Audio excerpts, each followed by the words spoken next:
Welcome to another episode of Make Mental Health Matter. I bring guests who are either advocates in the mental health space, professionals, or those with lived experience to really share their journey through this thing that we call life, because sometimes challenges come up in our lives, and sometimes we need resources, we need information, we need to know that we're not alone. And so the whole point of any of the guests that I bring on the show is to give you, as the audience, people resources and knowing that you're not alone, again, in this thing that we call life. And things happen. But the best part is knowing that you have access to whether it's people, places, or just the knowledge of others and their stories. So I am excited to bring on my guest for today. And I recently went on a summit for another host on E360 TV that I was introduced to some really incredible people that are also very passionate about the mental health space. And so, of course, I would love to bring them onto my show and be able to share their expertise and their knowledge as related to mental health. And again, this thing that we call life. But I'm going to introduce my guest. Let me tell you a little bit about her first. So, as a certified life transformation illumination guide and dream builder coach, through the Mary Morrissey Brave Thinking Institute, she loves guiding and inspiring both adults and children to learn brave thinking principles so they can live better lives and thrive. She also has a coaching and speaking business, articles, and books, and really seeks to empower children, educators, and parents to understand that they can choose to think differently in any given moment, and that when we choose better thoughts, we create better results in our life. So I am super excited to bring my guest for today. Julie, thank you so much for joining me. Thank you, Kelly. It's an honor and a pleasure to be here today joining you. Yeah, so tell the audience, I know I just kind of told a brief little synopsis about you, but tell the audience a little bit more about yourself and your story. Thank you. Honestly, I have to go back to during the pandemic when I just started meditating every day because I finally found myself with the time and I was tired of always dealing with those runaway thoughts that go in your head, right? It's the constant chatter. And no kidding, within just 2 weeks, I felt so much calmer, so much better. I found myself wondering, why didn't they teach me this in school? Why didn't no one ever teach me this when I was a kid? And I was reminded of an incident that had happened to my daughter back a few years prior when a child in her class had simply been overwhelmed by emotion to the point where the teacher literally had to evacuate the classroom. And I was thinking back, there has to be a better way. And so once I started meditating and realizing the benefits, I thought, if those children had been meditating every day, they would have learned skills to self-regulate. Maybe the whole incident could have entirely been avoided. So that sparked a whole series of trainings and educations. And basically my mission is now to get meditation taught in schools. And on that note, that's why I delivered the TEDx talk, the number one tool every school needs to teach and every child needs to know. And I was inspired to write my first children's book, Which Would You Choose? Which, yeah, it teaches kids better thinking. You actually have scenarios in here of common things to teach them that, when you start down that negative spiraling pattern, you could choose to change your perspective and start thinking about it differently. And all of a sudden you start feeling better and choosing better thoughts and taking better actions, right? Because you feel better. So with all of that going on, I also had been attracted to the Brave Thinking Institute. So I became a transformational life dream builder coach, got certified, and now I've got clients that I'm working with. And it is so inspiring to me to be able to share these brave thinking principles through my books and speaking and coaching with not only adults, but with children, and focusing on schools and The thing for me is I have a lot of people that say meditation, that's not going to be a thing in schools, not in public schools. You need to focus on private. I disagree. The only way to truly create change in the world is to target all the children and to establish a baseline, right? To make it a daily habit. And so I thought, well, what if it is something simple and quick that you can just incorporate into your daily routine? And honestly, all we're talking about here is teaching kids that they can control their breathing. Deep, slow breathing, where you extend the exhalation, is the number one way to instantly calm the body down. And then teaching them to choose a better thought, something like a positive affirmation. I am safe. I am loved. I am absolutely lovable. Just as I am enough. And if they would just say those things every day, just 5 minutes, you would start to establish a baseline, but it needs consistency and repetition. And that's the one thing across the board that I have not seen with the schools is it's not consistent and it's not repetitious and daily. So creating something like this, we change the world. And that's what, mental health. I mean, it's not just mental health. It is health. It's all health, right? Yeah. I love that. I mean, I love the concept that you're saying because it's so my brain's like going a couple different directions. But when you think about meditation, right? Like I think a lot of people are thinking, oh, you have to go sit and meditate and cross your legs and do your hands a certain way, and you have to stop your brain from thinking for an hour, right? When you say meditation, I think a lot of people automatically think that way. But I love what you said is it can be simple. It can be words of affirmation. It can be breathing techniques. It could be moments, not hours or minutes, right? Because I know even personally, I haven't ever fully grasped my brain goes 20 million miles per hour, which my mouth sometimes doesn't catch up with. And I oftentimes when people are like, well, do you meditate? And I'm like, no, I don't have time for that. And then I think about it, but there are often times during the day breathing techniques that I have learned that I do that. And there's moments that I just pause. And that's where it's easy. So I love that you said it can be easy and things that you can incorporate that are simple. That's what I love sharing is I love taking these big concepts and these big ideas and then just synthesizing them down into bite-sized chunks, something easy and simple, because as we all know, the way that you go up a mountain is step by step. The way that you build anything is one little step at a time, right? Day by day. And so taking something, like you said, like these micro moments of just taking 3 to 5 deep breaths and just, calming yourself down, making a positive statement, something, a word or statement that you repeat every day. For a while, my word was trust. I would just say that word repeatedly throughout the day, and it just brought me calm, right? There is a really cool little technique that in the process of doing all of this, I kind of discovered, and then I kind of modified it, and I taught it to my daughter. So I call it the flip around. It's actually the title of one of the scenarios in the book as well. That's for kids. But basically, it's whenever you find yourself making those statements, right? We all do it. I can't make friends. Kids will say, "Oh, I never do well on tests," or I don't know how to talk to people, right? They'll make these blanket statements. And we as adults will do it too without even thinking. Well, first of all, we got to stop that, right? Because anything you say, anything you repeat becomes a belief, and you're programming that. So you got to stop that. You got to decide, do I want to be like that? No. Flip it around. Say the complete opposite. I always do well on tests.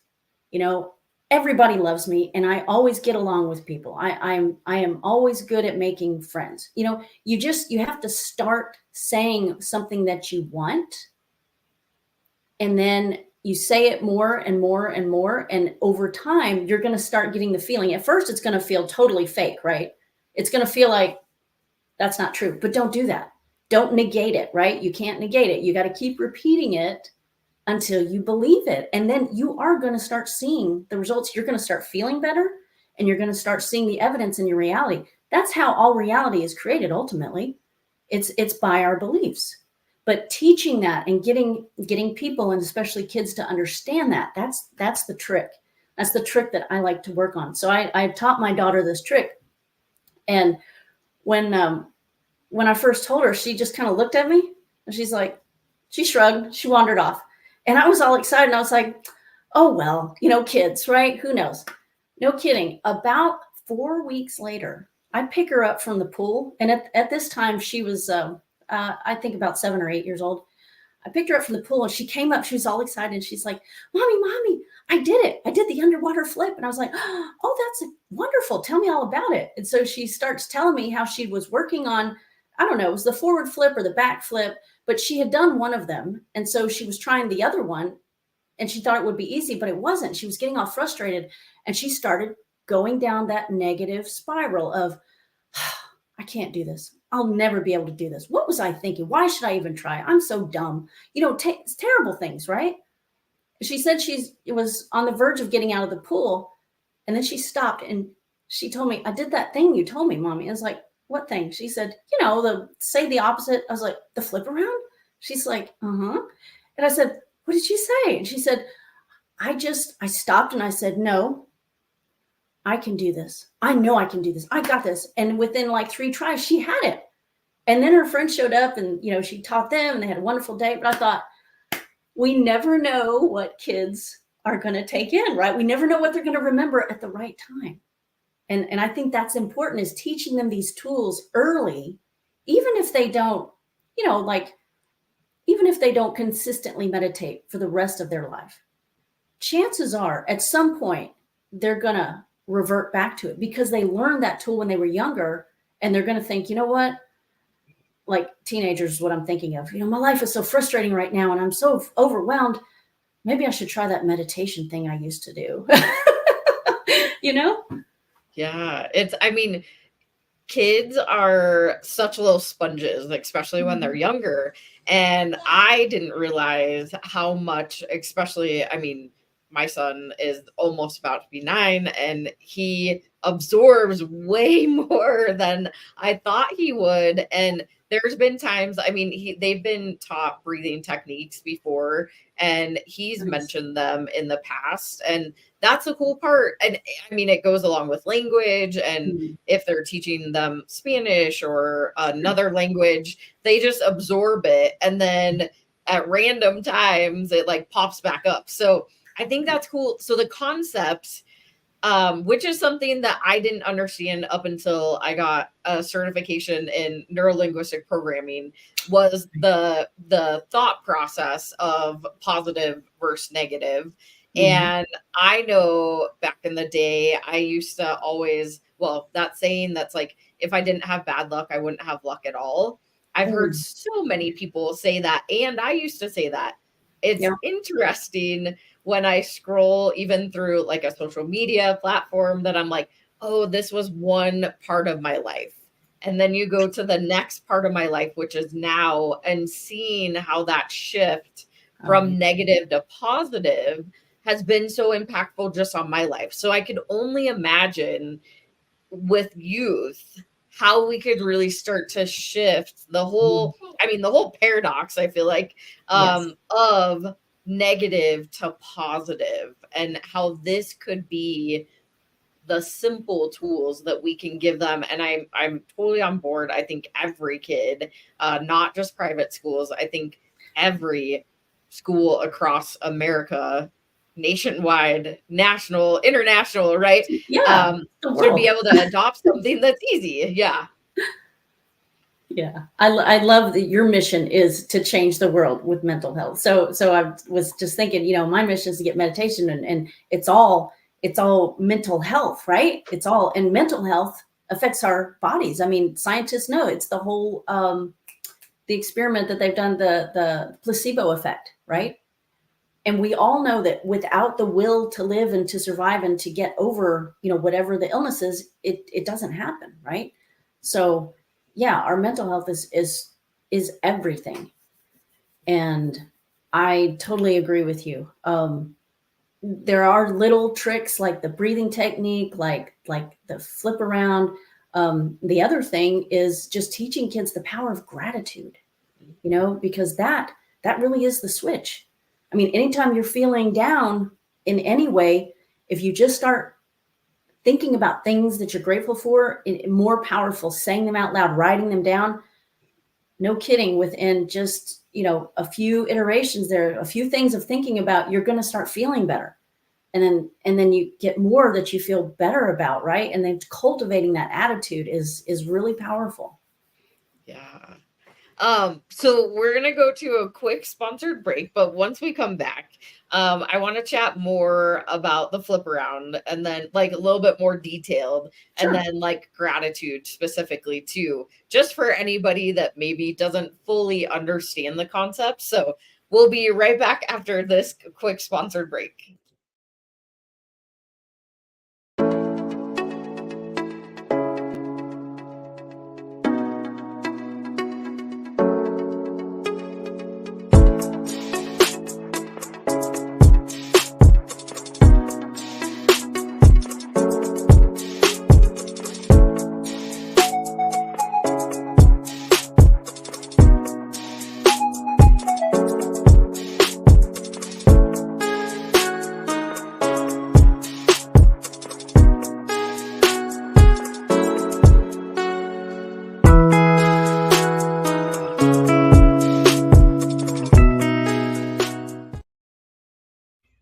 Hi, Laura Cross, your host for Mindful Mondays, every Monday at 1 p.m. Central Time, where you can embark on a transformative journey of self-care and ultimate happiness.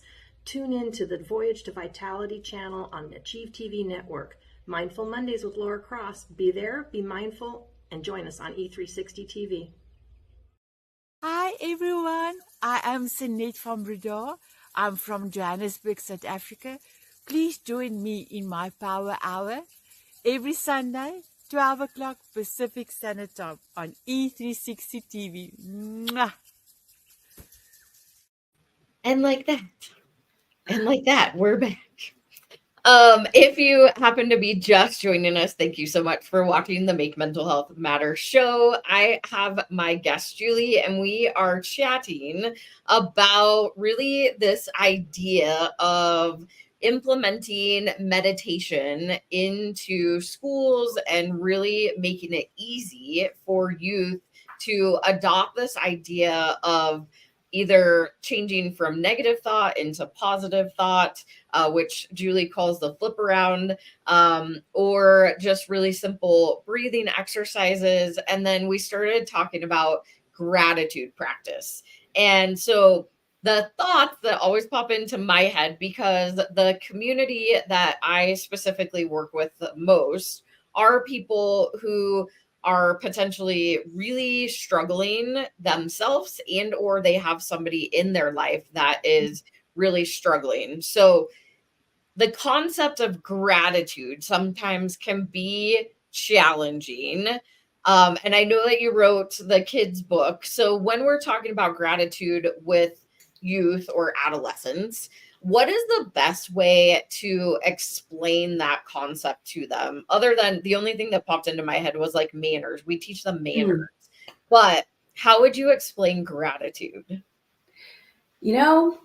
Gratitude is, I would tell them, it's like the switch. Like when you're in a dark room and you flip the switch and the light comes on, that switch is gratitude. You can turn it off or you can turn it on. And when it's off, things can get pretty dark. And when it's on, they can get super bright. When you feel the feeling of gratitude, that's the feeling that's synonymous with the feeling of abundance and receiving. And the truth of the matter is your life is a reflection of your inner thoughts and inner state of being, your feelings. So when you are feeling a certain way, gratitude, abundance, and receiving, and all of that, you are attracting to you more things and more experiences for which to feel grateful. That's why it's an upward spiral, because the more you feel grateful, the more you see things that you feel grateful for. And it's never ending. It's infinite, right? We can always find something to feel grateful for. I mean, even if it's as simple as, well, at least I'm breathing, you know, or at least I woke up today, or maybe at least I can see the sun, or, you know, whatever the thing is, but you got to keep thinking about that. And I start my day with gratitudes, just things that I'm grateful for. I journal 10 things that I'm grateful for, and then I read over it and I just feel it. You know, I just repeat it in my mind. Thank you, thank you, thank you, God, thank you, source, thank you, you know, whoever, whatever you want to thank your higher self. I mean, you just you cultivate that attitude, and it sets you up for a day of just wonderful things, wonderful experiences, because you're starting to attract it's like you're resetting your baseline, you know, your internal frequency baseline. Think of us all as like a radio station, like a setting, right? Because our minds, Joe Dispenza talks about this, our minds, thoughts are electric and feelings are magnetic. So our minds are shooting off, we're firing off all these thoughts, which are sending out signals. And then the way that we feel is like the magnet, is like attracting back to us. So when we think a certain way, we're going to feel something in the body.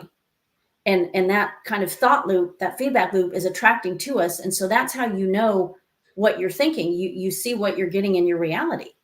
So if you don't like what you're getting in your reality, you got to start by changing your thoughts.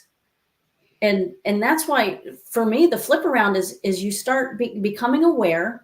And this is part of why we call it brave thinking. And in my coaching program, it's the DreamBuilder coaching program. It's brave thinking, because you are choosing better thoughts. So you become aware of the thoughts that don't serve anymore, like all those negative, negative self-talk, all that. And you decide, no, enough is enough. So the flip around is like, stop. I choose not that. Now replace it with, what do I choose? I choose, and I always say, I choose joy, love, freedom. And then I move into, what is it I'm really choosing to replace here? So many years ago, even before I came up with this concept or anything, I moved to a different area, and I was pretty shy, actually. And I didn't have a lot of friends, and I wanted friends. And one day I just thought, you know what? I'm done with this. I'm gonna get out there, and I'm gonna start making friends. And so I created a statement in my head that I could say that would give me strength and power and make me feel good about going out and meeting people. So I started saying to myself, everybody loves me. Everybody respects me. Everybody is always helpful to me. And so I would pick like groups to go to, not knowing anybody. And I would be saying this in my head on the way there. And then when I got there, and anytime I felt any anxiety, I would just say that in my head. And then I would just go up and start talking to people. And, over time, it got easier. And of course, I started making friends, and I got over the fear of the unknown. In fact, I love going in to new situations now and meeting new people, because I always meet amazing people, because I have the new belief. I installed it that everybody loves me, everybody respects me, and everybody is always helpful to me. And it really can be that simple. It starts with awareness, a choice, a decision of how do you want it to be, and consistency and repetition, choosing the words that install the new program, the new belief. And then you start to, take steps that put you in those situations where you can practice your new belief. And then you start to get it. Yeah, so I call the opposite of that the Eeyore effect, the nobody loves me, everybody hates me, I'm gonna go eat worms, right? And then then you can flip it. And I always, for me, the one pose, like my warrior pose, is the superhero pose. And that just like, yeah, whichever pose you want to do. That one, I mean, all of it just makes you feel really strong and powerful. And I remember way back in the day in a journal, I wrote something kind of like you were saying. It was like, I'm beautiful, I'm strong. I also used to be very introverted. Yeah. No longer, but I was very shy and meek. And I wrote this saying at one point in time in my journal that It was the opposite of what I believed, but I knew that the more and more I read it or I said it, that it might change things. And I didn't, well, back then I didn't know that it would, but now I know. But it's true. I mean, it's maybe at that moment you don't believe that that is the thing, but what is it that you want versus that Eeyore syndrome? What is it that you want to step into that is going to make you feel much more powerful, much more strong? And I love the idea with, even like you were talking about with your daughter, and how I can't do this, I'm going down this rabbit hole, but then that pause of, wait, no, I can do this. And I could only imagine the amount of youth, especially, that this could help. And it can be as simple as like, I don't have friends, or these kids are being mean to me, or, there's so many words and phrases that I've heard over time with my son and some of his friends, and being able to shift that language. Like, it's really about language, and then doing that flip around. So I just think that the concept of what you're saying is very important for people to understand. And maybe at this moment you're like, I don't even know what these ladies are talking about. Or you're like, I mean, I get a couple pieces here and there, but it sounds really hard. It doesn't have to be hard. It can be really easy. And you make the choice of how you want to, whether it's showing up or how you want your life to go. And if the bad is where you're at and you're having or drawing in like that energy, like you were talking about, then stop it and shift and change and make it what you want it to be, versus allowing everything else around you to affect your life. Absolutely. That's the hallmark of brave thinking. It's making that choice and decision, and then just taking a step. And you can do something as simple as, if you feel yourself in that really bad place and you're not sure what to do, first you, like Kelly said, you decide, this is what I want. And you decide, what do you want? And then the step you can take is asking yourself, well, what can I do with what I have from where I am right now? And listen, that's where the breathing comes in. Just breathe into your body. Close your eyes if you want to. Go outside or go to a place that makes you feel calmer, and just ask yourself this question, and you'll get an idea. And maybe it's as simple as stop talking to those people, or maybe you don't repeat that same negative thing to yourself. You stop all the negative self-talk, all the judgment, right? And maybe it's write in a journal every day. Just start writing a gratitude, 3 gratitudes every morning. It's baby steps. That's how we shift things. Yeah. So what is your the question that's popping into my head is, what is your like plan to really like get this into I mean, I know you wrote your book, and so, or is there a plan of how to like really get this into schools? Yes. So I have been reaching out to schools. I've also been reaching out to just parents in general to, kind of like get a beta test, or get a base group of people who are willing and ready to test out this idea of teaching. I call it a time within. So a time within, because, it's the opposite of, like, everybody knows a timeout, right? It doesn't really work. Kids go into the corner, and a lot of times they're just resentful. They don't know what to think or do. They just know they can't do what they want to do right now. The time in, some people are aware of this. That's when you take the child and you talk with them and you go over, okay, why should you not have hit Sally, or what should you have done? And you kind of talk it through with them, which is good. And that's necessary. But in schools, especially, teachers don't have time to do that with every child every time something comes up, right?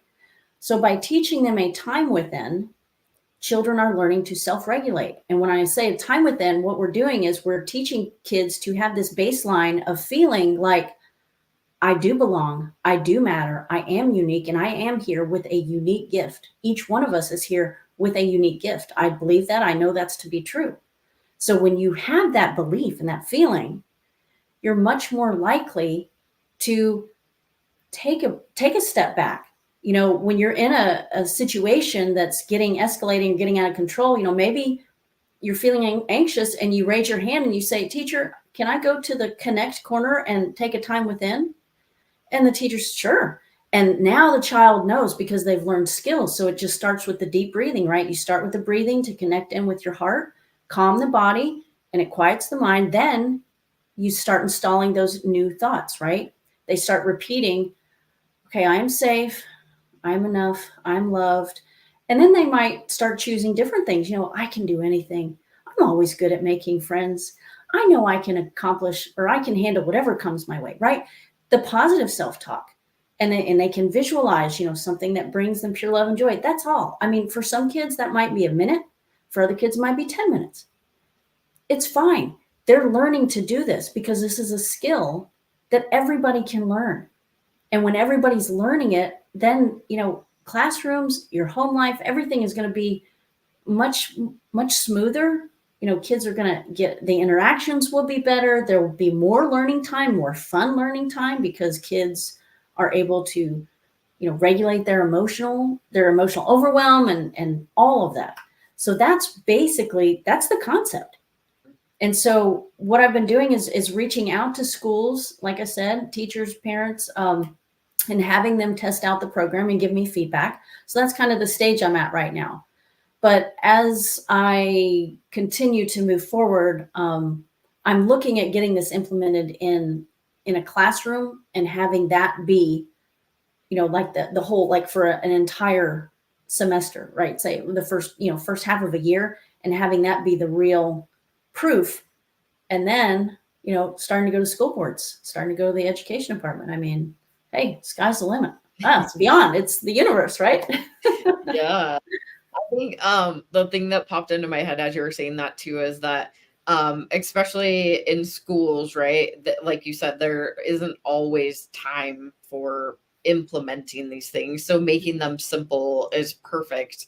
But the other thing that popped into my head as you were talking was because youth specifically, they don't have a whole lot of control over their lives, right? That as adults, we are often telling them what they should and shouldn't do.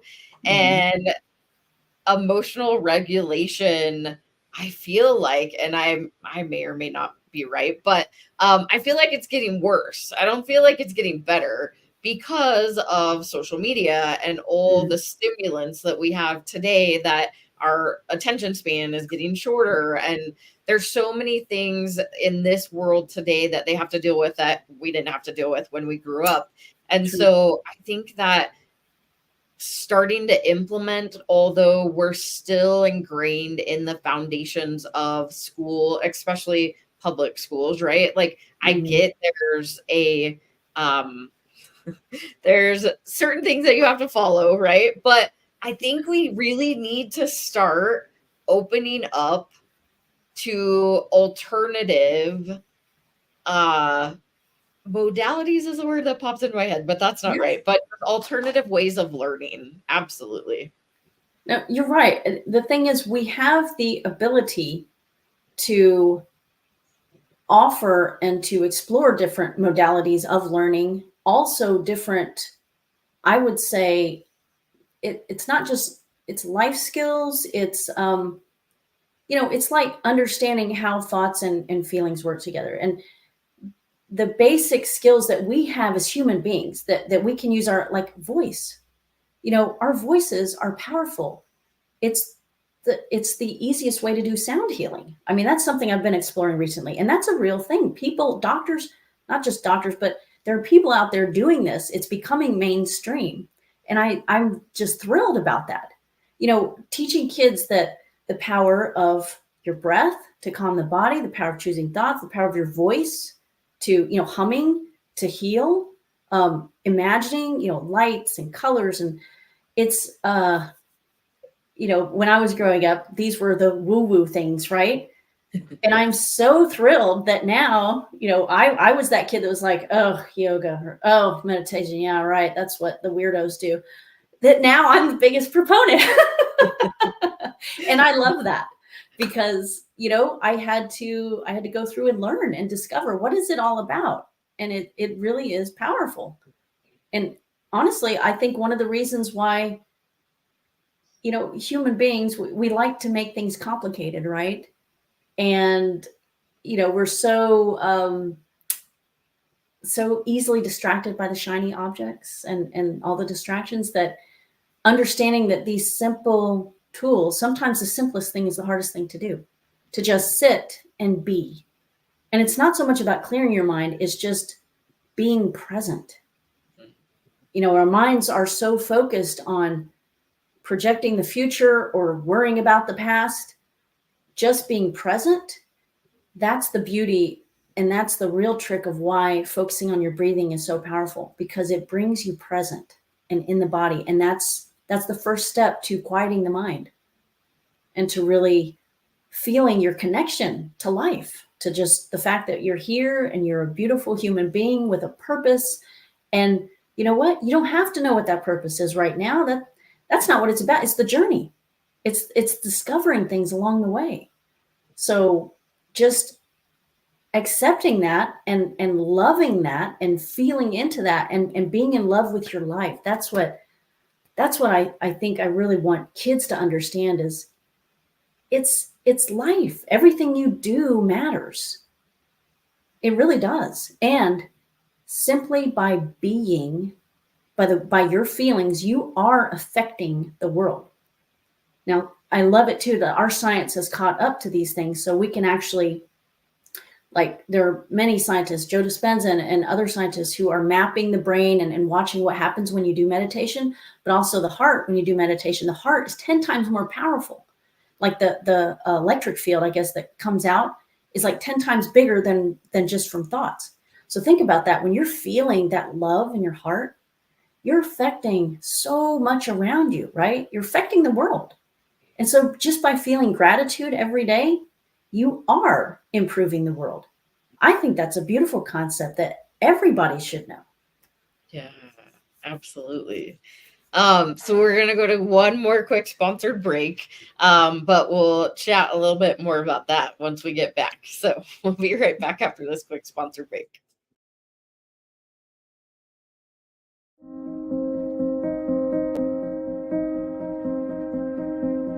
I lost my middle sister, Kelli, to a completed suicide on February 20th, 2017. My story, however, it isn't unique. I am a domestic violence survivor and a recovering addict. For 14 years, I was in active addiction. And because of Kelli and the work that she does and the opportunity to have my voice heard, I was able to stay clean and sober and have hit a year. I'm still here. And if it wasn't for Kelli answering my call the day that I thought I was going to take my life.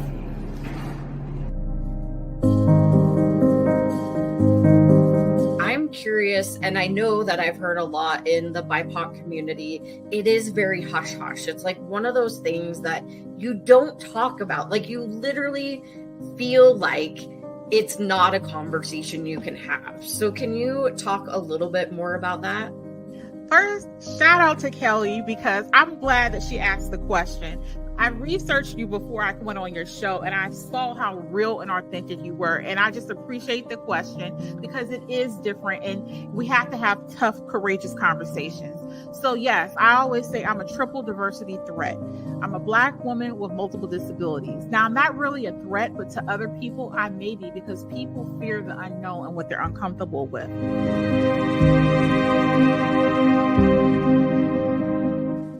Kelli's passionate commitment to mental health awareness is a beautiful thing.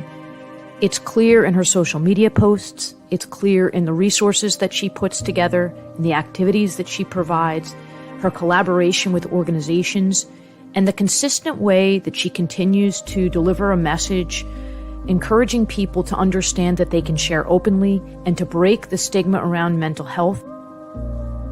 Kelli's topics cover children and adults, talk about things that we can do as a community, things that we can do individually, And her website is packed with information and resources and all kinds of contacts that you can use to reach out, whether you're dealing with something yourself or you're looking to help somebody else who is struggling. I encourage you to check it out. We're back. All right. Well, Julie, this conversation has been just really incredible. Just talking about how youth can, well, I mean, really anybody, do what you call the flip around, is from negative to positive thoughts.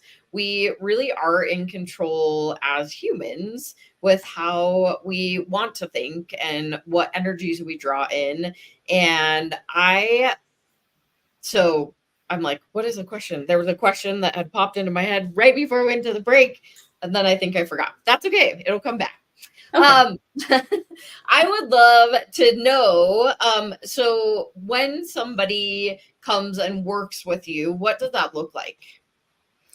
Oh, well, so I have the DreamBuilder coaching program that I offer, and that is a 12-week, 90-day program where basically we are installing a skill set of brave thinking.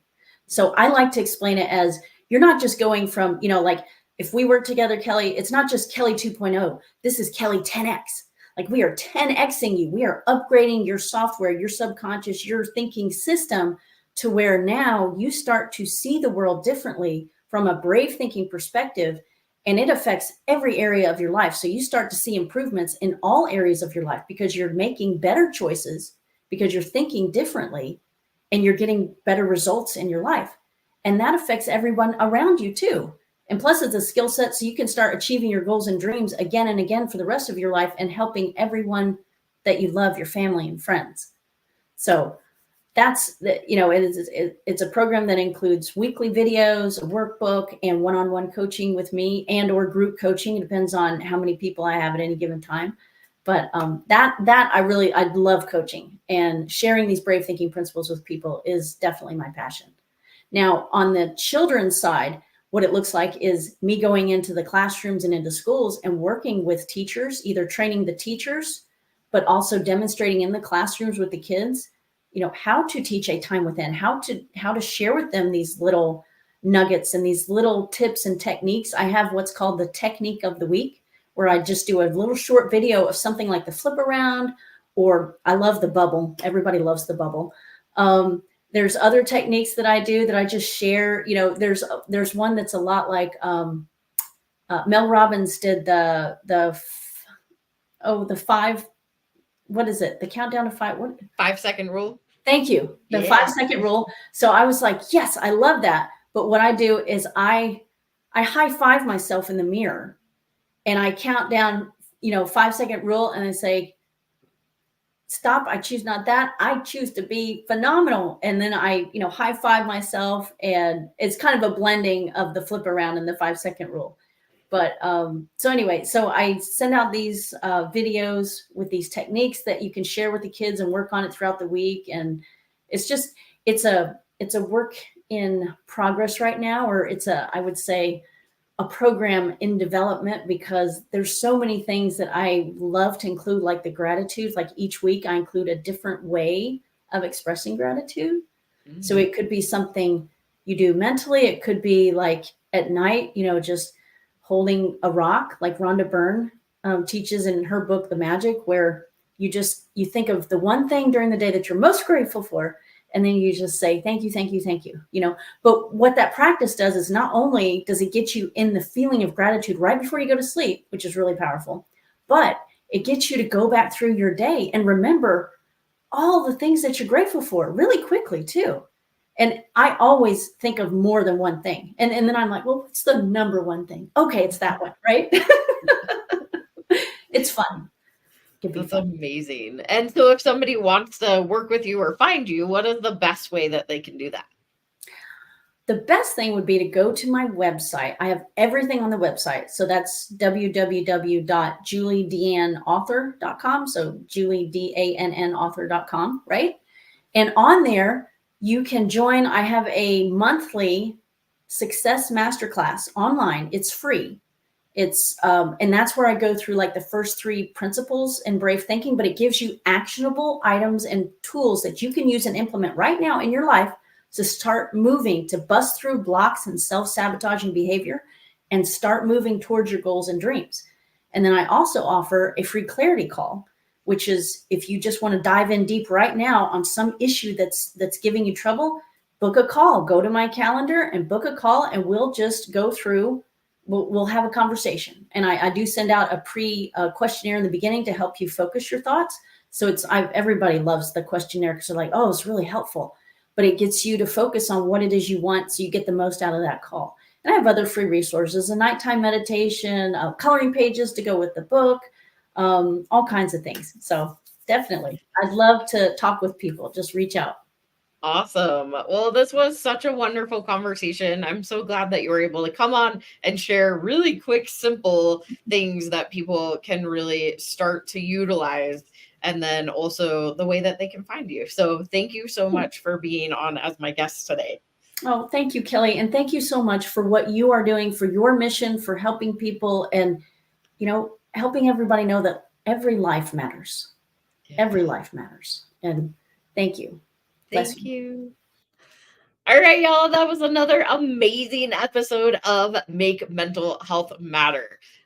We never know what our thoughts are going to draw in, what energy they're going to bring in. We also have choice in how we want to live, how we want to show up, what we believe, who we hang out with, who we talk to, who we choose to have in our lives. And it really does truly make a difference. So if you are somebody that might be struggling, or a school that could utilize Julie's services, reach out to her and start working with her. Go onto her website, see what kind of resources she has there. And again, the whole purpose of the show is to bring you simple tools, tips, and people resources that you can utilize at any point in time.